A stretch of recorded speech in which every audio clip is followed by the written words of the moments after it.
Muy bienvenidos de nuevo a este programa Reflexión sobre un tema importante. Es la segunda parte sobre las naciones de la serie que ya empezamos y que vamos por el capítulo 5: alusiones, imágenes y símbolos. Como hemos dicho ya en diferentes ocasiones, los símbolos forman parte del mensaje de los libros apocalípticos, Daniel, Apocalipsis, porque finalmente la forma de transmitir el mensaje es a través de esos símbolos. Por eso siempre hay que conocer lo máximo que podamos, a pesar del tiempo que hace que lo escribieron, qué valor tenía para el autor, qué valor tenía para el primer lector. Una vez que podamos situar esa idea es cuando podemos aplicarlo sobre nosotros. Vamos a recordar un texto que todos conocéis, Salmo 46:10. Dejad de carecer, es decir, dejar de no saber y saber que yo, Dios, más alto que los pueblos, más altos que la tierra. Pero hay aquí un par de detalles en este versículo que me gustaría compartir con vosotros por la importancia que tienen. Y es el pronombre yo, que en el idioma en el que se escribe la Biblia significa yo el que me implico, yo el que estoy comprometido con vosotros. No simplemente es un pronombre personal, para eso ya hay otros que no es este. Y en segundo lugar, es el nombre de Dios. Hemos hablado muchas veces ya de la importancia de los nombres. Los nombres no es que definan la personalidad de Dios, por muy curiosos que seamos en el tema, sino que habla cómo se introduce Dios en nuestra historia. Y en este caso, Elohim es sobre todo el relato de la creación, es decir, el Dios creador. Como introducción al programa de hoy, esta semana seguiremos examinando los problemas causados por la separación de la raza humana y por el deseo de tener un gobierno humano en lugar del divino. Esto le ocurrió al pueblo de Israel cuando llegó al exilio de Babilonia y le ocurrió a los reyes, tanto de Israel como los reyes invasores, de querer tener el dominio sobre la tierra más que dejar que Dios sea el que dirija nuestros actos. Estos asuntos son contundentemente expuestos en el libro de Daniel, donde se demuestra que Dios tenía razón, si es que hay que demostrar esto, al advertir a su pueblo sobre lo que ocurriría cuando se distanciaran de él y optaran por gobernantes terrenales en su lugar. Es verdad que Dios siempre tiene un plan B y aquí no va a ocurrir menos, pero se podían haber ahorrado muchos problemas si hubiesen dejado que el sistema teocrático, es decir, sistema que Dios dirige a su pueblo, hubiese seguido hasta el final. ¿Cuál sería la primera instrucción que recibimos en la Biblia de Dios para nosotros? Dice Génesis 2:15, el Señor, es decir, Yahvé, tomó al ser humano y lo colocó en el parque del Edén para que lo gobernara y lo cultivara. Es muy curioso que este texto se redacte de esta manera. ¿Cuál había sido la función o la relación del pueblo de Israel en Egipto con sus plantaciones, sus edificios? Eran esclavos. Para contrastar eso o para desmitificar esa idea, el texto dice para que lo guardara y lo cultivara, es decir, como administradores. Desde el segundo capítulo de Génesis, Moisés quiere dejar claro que la misión que Dios le otorga al ser humano es ser la administración de la tierra, no cautivos de otros pueblos. Y para eso el pueblo tenía que tener una independencia y dirigiendo para hacer algo al ser humano, puedes comer de todo algo. Esta es la primera instrucción. Puedes comer de todos los árboles del jardín, pero del árbol de conocer el bien y conocer el mal, no comas, porque el día que comas de él, estarás muriendo. Este es un verbo de, de movimiento, es decir, que se va a producir paulatinamente. ¿Eh? Es una traducción directamente del verbo para que podamos reflexionar. Estarás muriendo.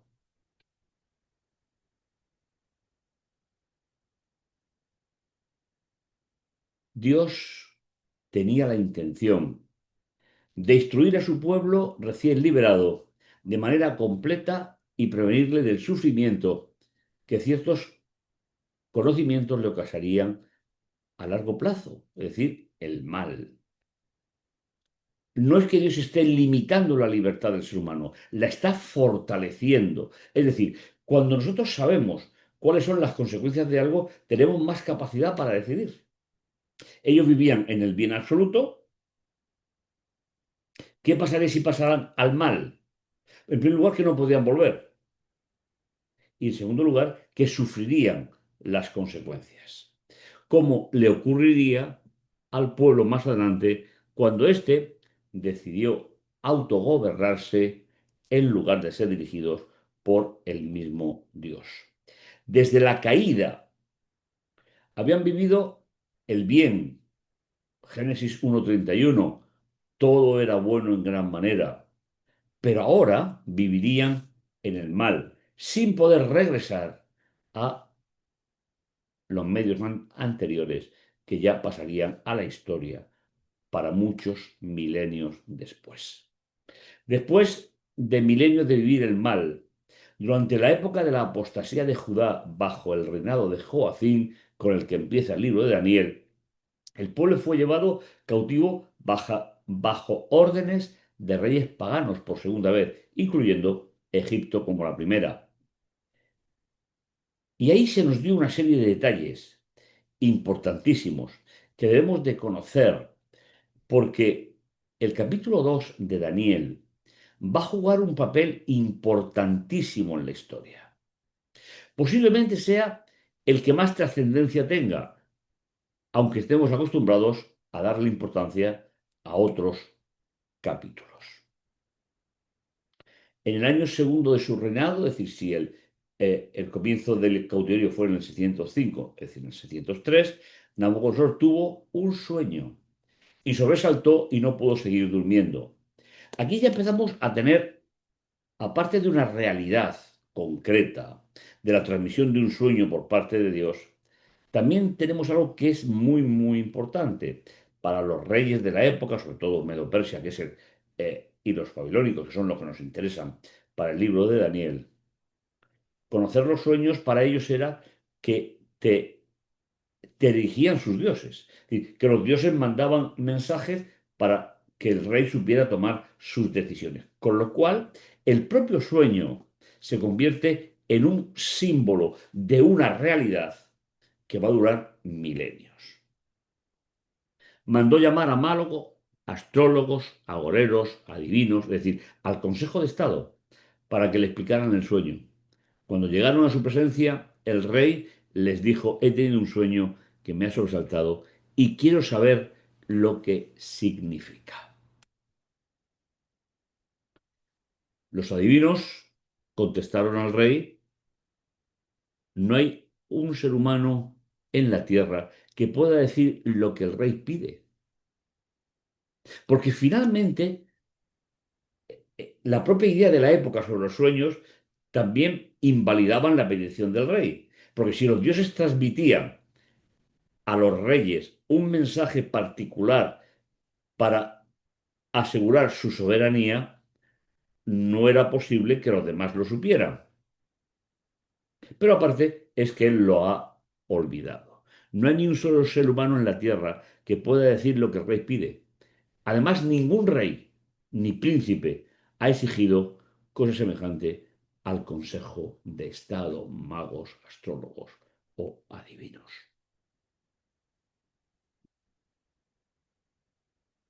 Daniel 2 representa la base fundamental del exilio en la profecía escatológica. Sin embargo, lo más significativo es el fortalecimiento de los reyes paganos al expulsar al pueblo de Dios y al usurpar la soberanía divina en la tierra. Todas las profecías bíblicas, o prácticamente todas, que se describen a partir de este momento, de este punto concreto en Daniel y Apocalipsis, dependen exclusivamente del capítulo 2, ya que aborda el exilio no solo de una perspectiva temporal, sino que también espiritual, cultural y social. Un pueblo desterrado que va a sufrir todas las consecuencias de ese destierro. Frente a una gran crisis, Dios actúa a través del profetismo, en este caso Daniel y Juan, cada uno en su tiempo, como la respuesta para su pueblo, como hizo en todos los momentos de crisis anterior. Cada vez que hay una crisis en el pueblo de Israel, manda un profeta. El profeta es la intervención de Dios en la historia de su pueblo para dar soluciones a los problemas. Lo hace por medio de un símbolo especial. Tú, oh rey, tuviste una visión, una realidad expresada a través de símbolos, una estatua. Pero no debo de pasar por encima del término que se utiliza, por una razón muy sencilla. En la Biblia una cosa es una estatua y otra cosa es un ídolo, porque hay palabras diferentes y significados diferentes. El ídolo, que es el que aparece en el mandamiento, es lo que se fabrica para ocupar el lugar de Dios. Pero la estatua, término es Shelem, una enorme, es de extraordinario brillo y de aspecto terrible, la pusieron frente a él en el sueño, tiene que ver con el gobierno de la naturaleza. Este término aparecerá en Génesis 1, ¿eh? Y antes de entrar en el recorrido y significado, es conveniente resaltar el valor que Dios le da en el sueño a la estatua, a la Shelem.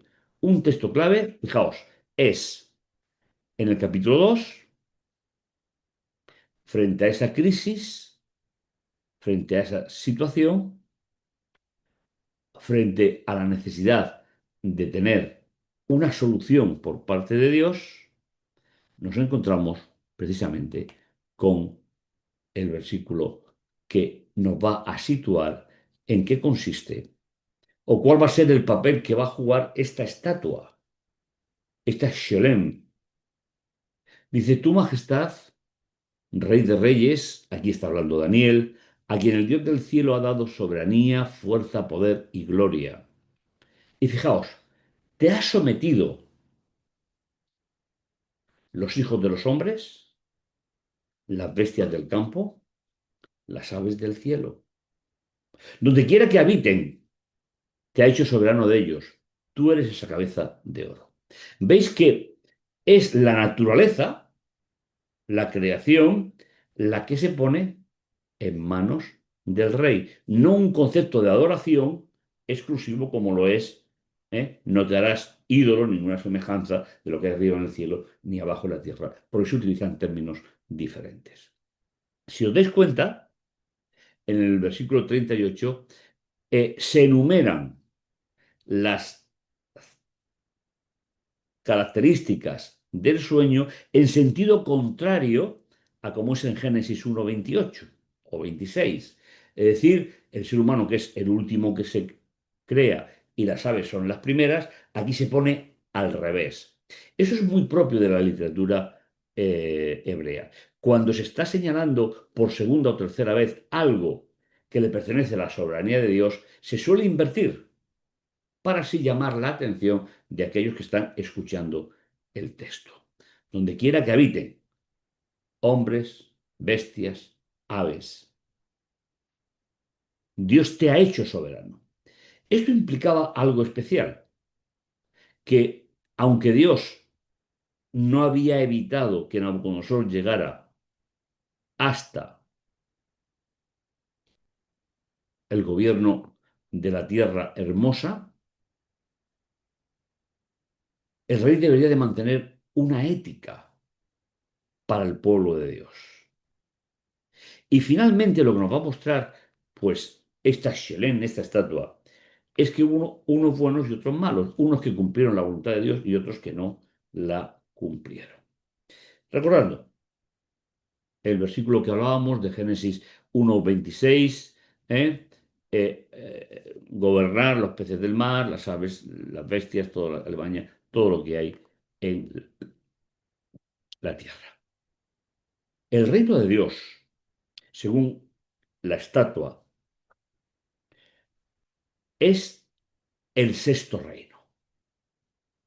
Y me explico. Está la cabeza, está el pecho, está el vientre, está las piernas, están los reinos divididos, que también son reinos de los pies de hierro y de barro, y está el último reino. Ese último reino es el lugar donde la profecía se va a dirigir finalmente, para que el poder absoluto vuelva a Dios. Es decir, el mal siempre tiene un límite para Dios, aunque sea por los propios acontecimientos que hace el ser humano, pero siempre tiene ese límite. Daniel 2 no, aporta datos del contenido de este último reino, pero desde Daniel 7, Apocalipsis 22, sí que vamos a encontrar todos esos datos en el capítulo 2 de Daniel. No, ahí vamos a encontrar la columna vertebral.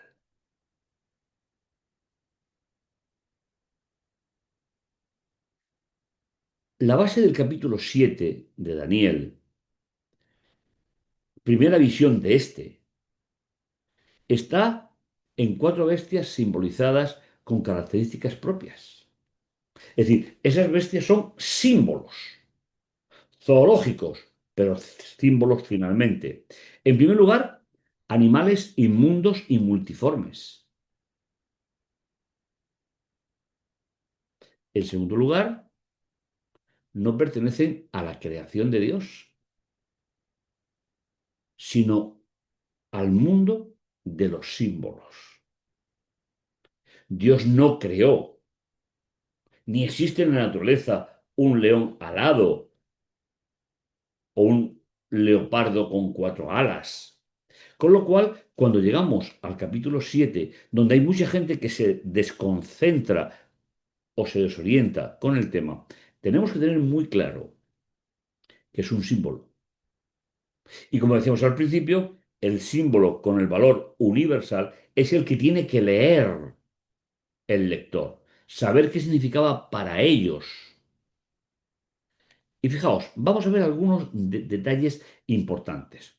En tercer lugar, salen del mar, un medio donde ellos no pueden vivir. Es decir, si fuesen animales creados por Dios, no pueden vivir en el mar. Con lo cual, el lugar de donde salen sigue siendo un símbolo importantísimo.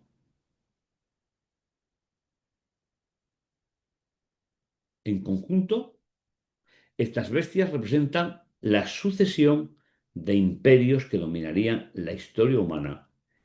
Y su simbolismo refleja temas como el poder, la opresión, la usurpación de la soberanía de Dios. El simbolismo, al igual que Daniel 2, representa igualmente el proceso de alejamiento de Dios de cada uno de los reyes posteriores. Es verdad que no es uniforme, pero se van alejando del proyecto original. Estos reinos se encontraban en un estado de conflicto constante que generaba un continuo cambio de poder. Uno lucha contra el otro, a veces gana, pero a veces no, vuelve de nuevo y va pasando de uno a otro. Eso es lo que nos quiere decir el simbolismo de las cuatro bestias que salen de un medio hostil y que van a luchar contra la propia humanidad. Estos reinos se encuentran, como decíamos, en un conflicto constante y el pueblo de Dios exiliado sufre esa realidad, pero también la sufren los que no son creyentes, porque finalmente el poder que quieren ejercer estos cinco reinos primeros, antes de que llegue el sexto y definitivo, es por el control, es por el poder.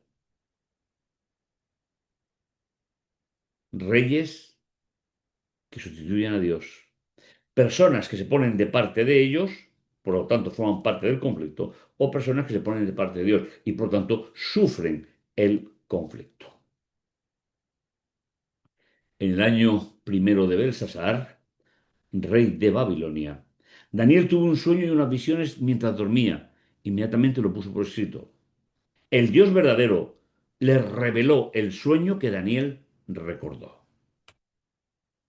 En visión nocturna vi cómo los cuatro vientos del cielo, es decir, de los cuatro puntos cardinales, el cuatro siempre representa en la profecía bíblica el estado de la tierra, agitaban el océano o el gran mar.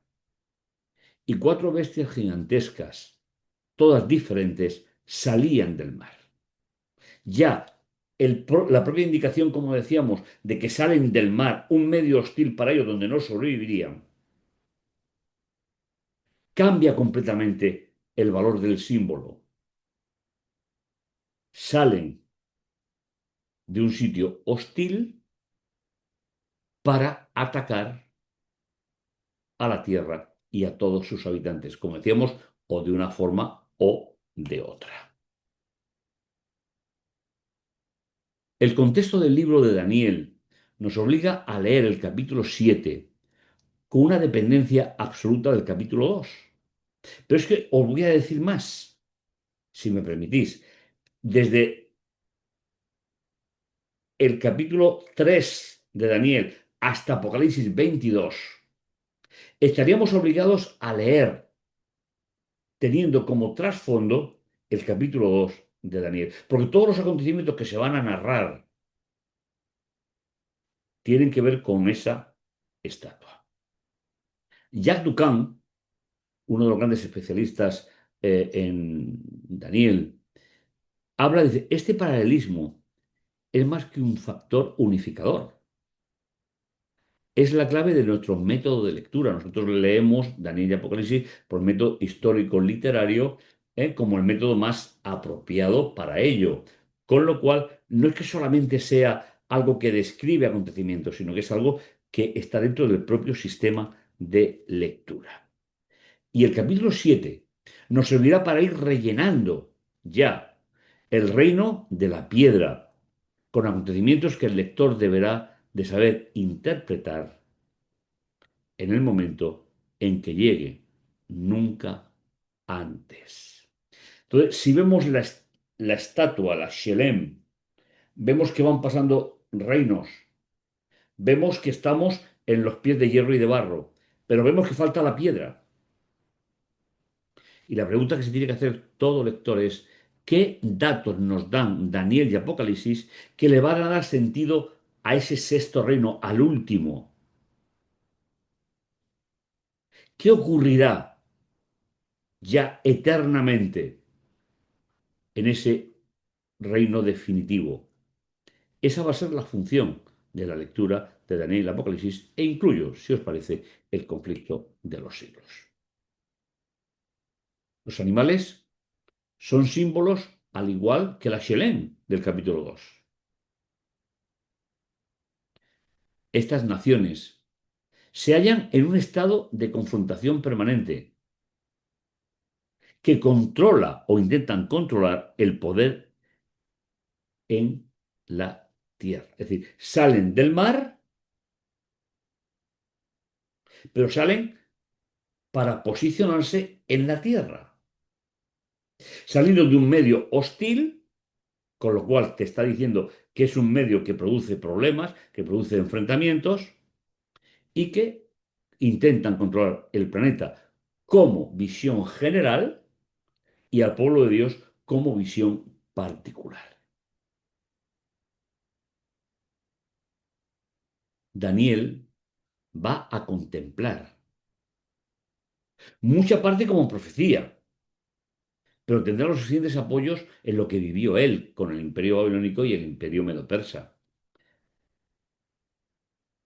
Daniel se encuentra en el sueño, se encuentra en el centro del mar y la tierra, en el centro del conflicto. Comienza a surgir la tierra, es decir, en el territorio del pueblo de Dios. Los problemas de los gentiles se habían transformado en los problemas del pueblo de Dios porque estaban en el exilio. Los animales multiformes salen de un medio hostil, para ellos las aguas oceánicas, que como símbolo indican el poder que no viene de Dios, como en el caso de Nabucodonosor, sino de la usurpación.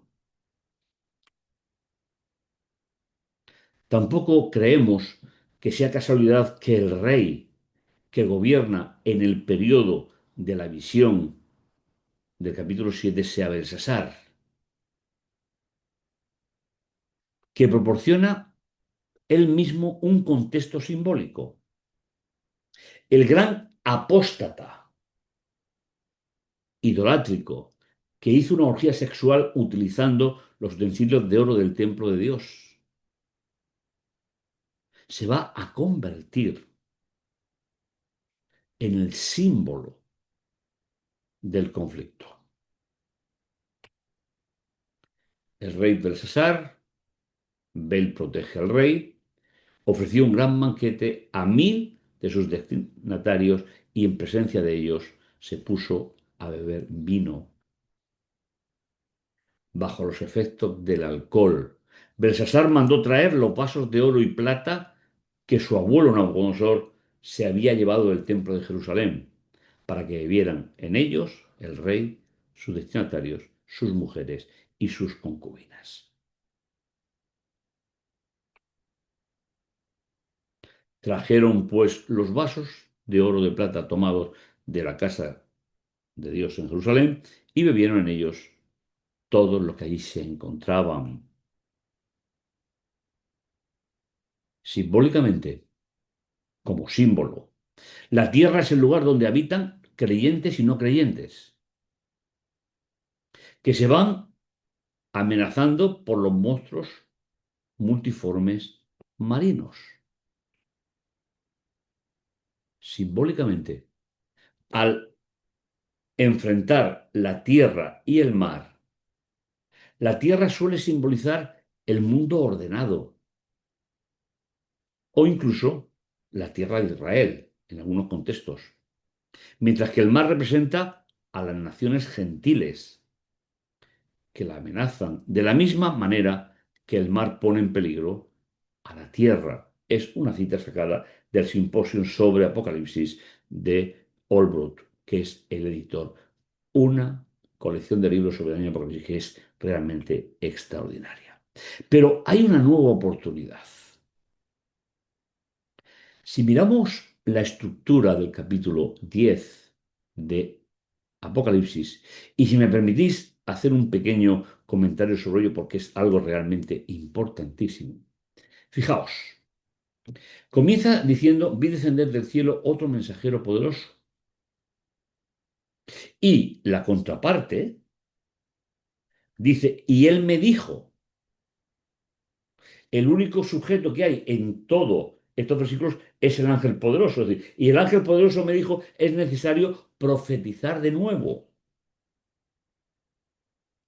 En segundo lugar, el segundo grupo, B' habla del rollito abierto.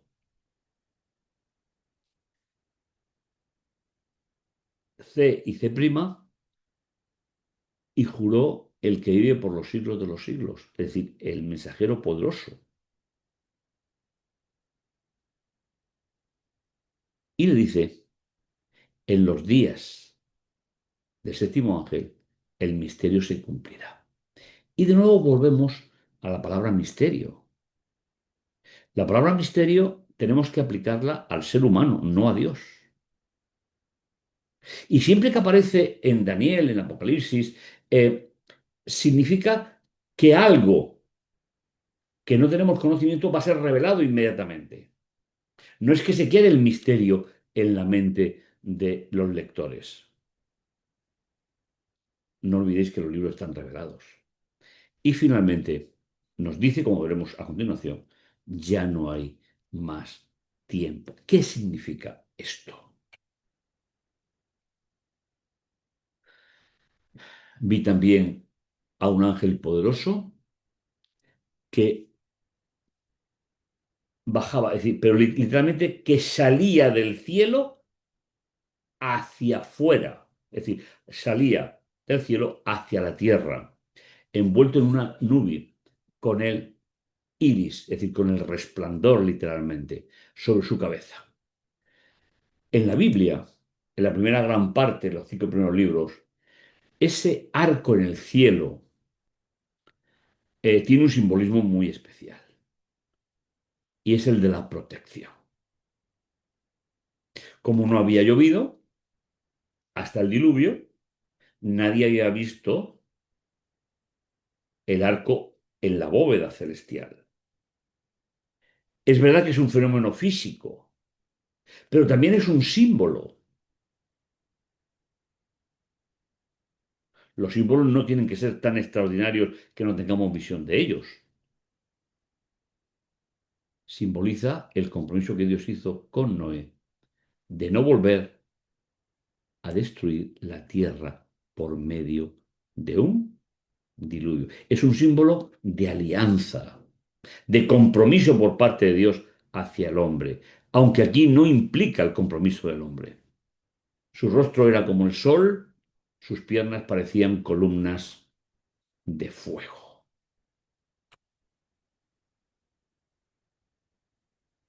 Y llevaba en su mano un librito abierto. Puso el pie derecho sobre el mar, el ángel poderoso, y el izquierdo sobre la tierra. Es decir, se colocó en el centro del conflicto. Qué escena tan impresionante de seguridad. Hay personas que me comentan a lo largo de los años, qué miedo me da Daniel, porque claro, es que me da miedo lo que ocurre. Es que lo mismo esa pregunta está planteada con un enfoque un tanto distorsionado. Aquí, ¿quién está hablando? Un mensajero poderoso, es decir, la segunda persona de la deidad, el Dios eterno, que gritó con una voz poderosa como ruge el león, es decir, como es el rey de la selva, en este caso, el rey de la creación. Cuando gritó, siete truenos dejaron oír su escenario. Apenas oí los siete truenos, me disponía a escribir, pero oí una voz que decía, sella lo que has visto y no lo escribas. Es un mensaje para Juan. En primer lugar, él lo escucha, pero no puede escribirlo. Hace referencia no al libro de Daniel al completo, ya que en el libro de Daniel hay partes que Daniel interpreta, sino hace referencia concretamente a qué es lo que pasa después del cumplimiento de Daniel 8, hasta que llega el reino de Dios.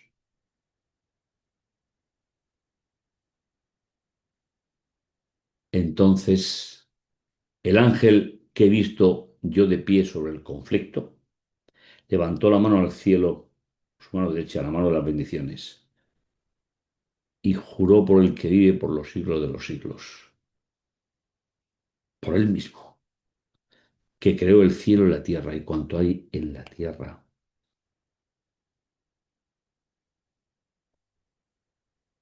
que tiempo ya no será más. Es decir, cuando se cumple la profecía de los 2300 días, es la última fecha profética. A partir de ahí, por el término que emplea Cronos, está hablando del tiempo de soberanía de Dios, no el tiempo profético. Por eso dice que el tiempo ya no será más. Porque el desarrollo de la profecía, incluido lo que va a haber dentro de la piedra, no se mueve en un tiempo profético, sino se mueve en tiempo de la soberanía absoluta de Dios. ¿Cuánto me gustaría que en este día fuésemos capaces a familiarizarnos con este concepto? Si todo lo que ocurra ya no depende de un proceso profético, sino que depende solo del control de Dios, ¿de qué preocuparme? ¿A qué tener miedo si la garantía está asegurada? Ya tiempo ya no será, porque estamos en el tiempo de Dios. Cuando lleguen los días en que se oiga la voz del séptimo ángel, es decir, la llegada de la piedra, del sexto reino, cuando se ponga a tocar la trompeta, es decir, cuando se llame al pueblo de Dios que salga de la Babilonia profética, se habrá consumado el misterio de Dios. Ah, de nuevo vuelve a aparecer la palabra misterio. Porque lo que está relevando, lo que está haciendo el ángel poderoso es revelar el misterio. Ya no hay más tiempo profético, pero va a llegar el momento en que Dios va a ser soberano en la tierra absoluto como lo es en el universo. Con lo cual, todas las luchas de poder, representadas primero por la estatua, después por los animales multiformes, tienen un punto y final. Y además nos da un concepto muy, muy importante. Cuando se ponga a tocar la trompeta, se habrá consumado el misterio de Dios. Es decir, para Dios no es misterio, es para nosotros. Y qué curioso es que dice que llegaremos a entender lo que se nos está transmitiendo justamente cuando comience el reino de la piedra, según lo había anunciado como buena nueva a sus siervos los profetas, los voceros de Dios. La voz que yo había oído me habló otra vez y me dijo, ve, toma el librito. Ahora tenemos otro símbolo.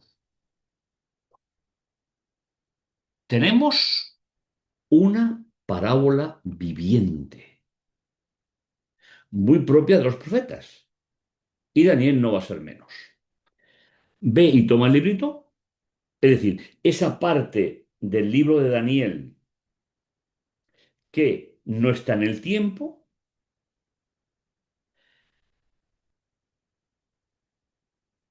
recuerda quién controla los espacios proféticos, tierra y mar. Fui hacia él, le pedí que me diera el librito, me dijo, toma, devóralo, te amargará las entrañas. Es decir, cuando se cumpla el tiempo final del tiempo profético, 1944, creeréis, tras una gran ilusión, un nuevo amanecer para el ser humano, aparentemente, pero aún quedará tiempo. Y eso se va a simbolizar aquí. ¿Eh? Dice, tómalo, te amargará las entrañas. pero te será dulce como la miel. Es decir, esa, esa forma de reactivar el concepto profético, esa forma de reactivar la lectura de Daniel y Apocalipsis, que son finalmente el que nos lleva hasta el punto final de la historia del pecado. Tomé el librito y seguimos en la parábola simbólica, en la propia vida de Daniel. Tomé el librito de la mano del ángel y lo devoré y sentí en mi boca el dulzor de la miel. Pero cuando lo comí, es decir, cuando se convirtió en una realidad en la vida del profeta, se me amargaron las entrañas. Y finalmente, el último consejo. Acabará ahí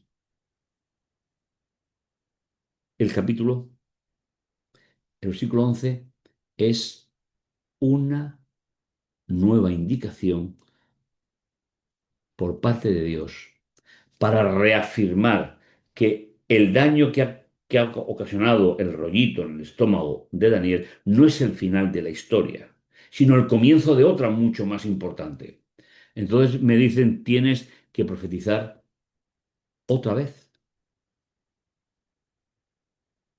en contra de lo que es Babilonia, pueblos, naciones, lenguas y reyes. La oportunidad para la tierra no acabó cuando finalizó ese tiempo profético. El tiempo de la soberanía de Dios entre ese momento y la instauración del reino definitivo es un tiempo de llamado, de amonestación, de compromiso hacia Dios. Es la oportunidad de encontrarnos con Dios de nuevo y para siempre. Qué importante es que sepamos reconocer, en primer lugar, que la profecía está dada en símbolos, que esos símbolos tienen un valor especial para el primer lector de Daniel y de Apocalipsis, que tengo que reconocer el símbolo, la estatua, la Shelem, los animales, el misterio de Dios. Todo eso está cargado de simbolismo, el mar, la tierra. Es una oportunidad para seguir caminando con la certeza de que Dios está al control de los pueblos. No te dejes perder en la vida diaria, con sinsabores, con problemas. No te dejes perder, sino que sigue caminando con Dios. Si estamos en el tiempo de soberanía divina, pase lo que pase, pase las dificultades de enfermedad, de falta de trabajo, de injusticias, Dios está al control. Y recuerda, cuando Dios calla, también está hablando. Seguro que podrás experimentar esta idea y utiliza la oración no para pedir, sino para agradecer a Dios las nuevas oportunidades de cada día. Nos encontramos en el próximo programa. No te lo pierdas.